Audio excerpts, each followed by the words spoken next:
Assalamualaikum warahmatullahi wabarakatuh. Kali ini kita akan bicarakan surat lamaran pekerjaan. Materi pelajaran ini terdapat pada mata pelajaran Bahasa Indonesia kelas 12 semester 1 pada kompetensi dasar 3.1 yaitu mengidentifikasi isi dan sistematika surat lamaran pekerjaan yang dibaca, dan 4.1 yaitu menyajikan simpulan, sistematika, dan unsur-unsur isi surat lamaran pekerjaan dalam bentuk visual. Pada dasarnya, surat terbagi menjadi dua, yaitu surat resmi dan surat pribadi. Surat resmi yaitu surat yang ditulis oleh institusi negara dan swasta, sedangkan surat pribadi adalah surat yang ditulis oleh perorangan atau keluarga. Pada surat resmi terbagi menjadi dua, yaitu ada surat dinas dan surat organisasi atau swasta. Surat dinas yang dimaksud adalah surat resmi yang ditulis oleh institusi negara, misalnya pemerintah, sekolah, TNI, polisian, pengadilan, dan BUMN atau BUMD.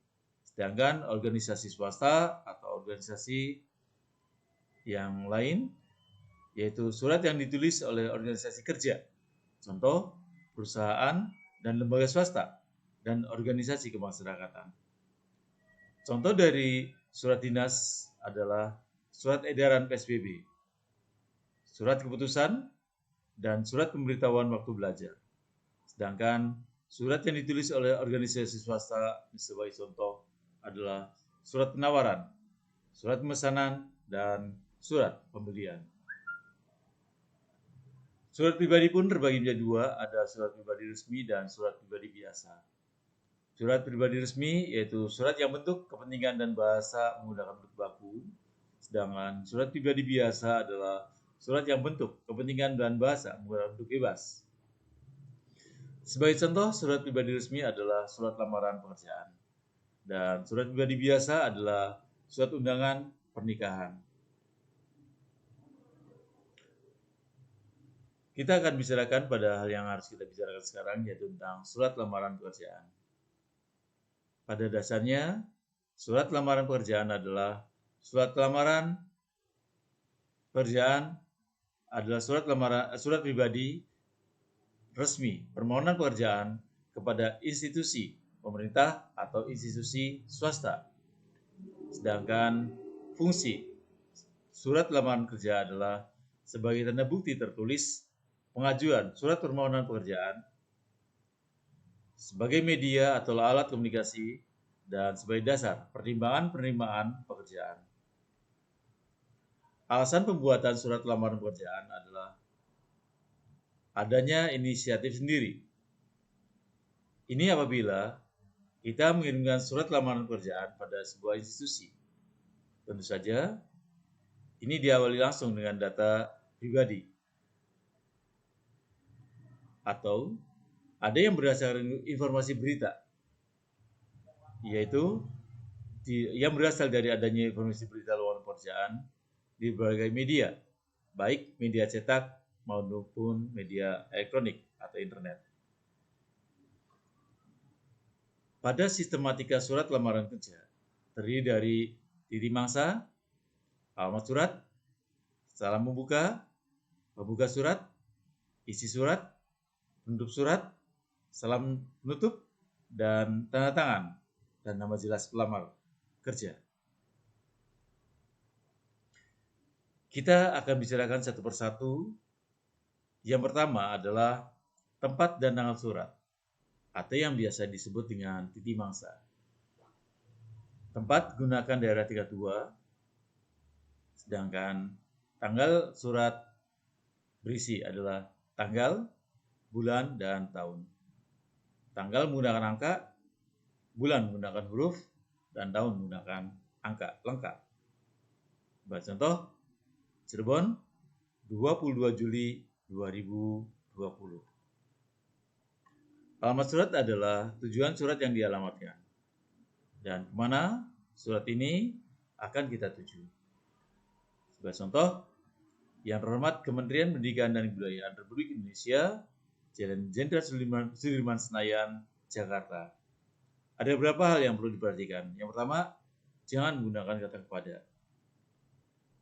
Kemudian, jangan menggunakan singkatan, misalnya Jalan JJL, dan sebaiknya menggunakan 3 baris.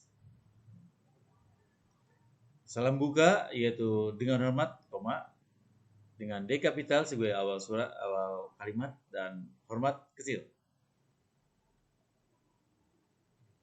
Pada pembuka surat, yaitu yang mengawali surat kita kemana surat ini ditujukan. Seperti contoh, berdasarkan informasi pada laman bursa kerja depnaker.com tanggal 10 Agustus 2019 bahwa Kementerian Pendidikan dan Kebudayaan membuka lowongan kerja sebagai tenaga profesional muda, pengadaan barang dan jasa. Tentu saja ini tergantung dari mana kita dapatkan berita tentang lowongan pekerjaan ini.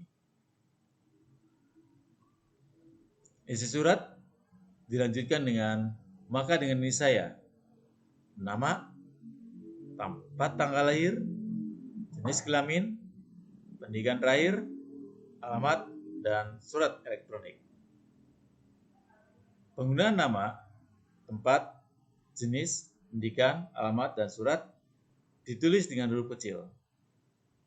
Dan huruf data, nama menggunakan huruf kapital, misalnya Najmi, tempat menggunakan huruf kapital, misalnya Cirebon, jenis kelamin menggunakan huruf kapital laki-laki, dan pendidikan terakhir sarjana menggunakan S kapital, dan alamat jalan menggunakan J kapital. Sedangkan surat elektronik tergantung dari penggunaannya. Dilanjutkan dengan mengajukan surat lamaran kerja sebagai tenaga profesional muda, pengadaan barang dan jasa di lingkungan Kementerian Pendidikan dan Kebudayaan.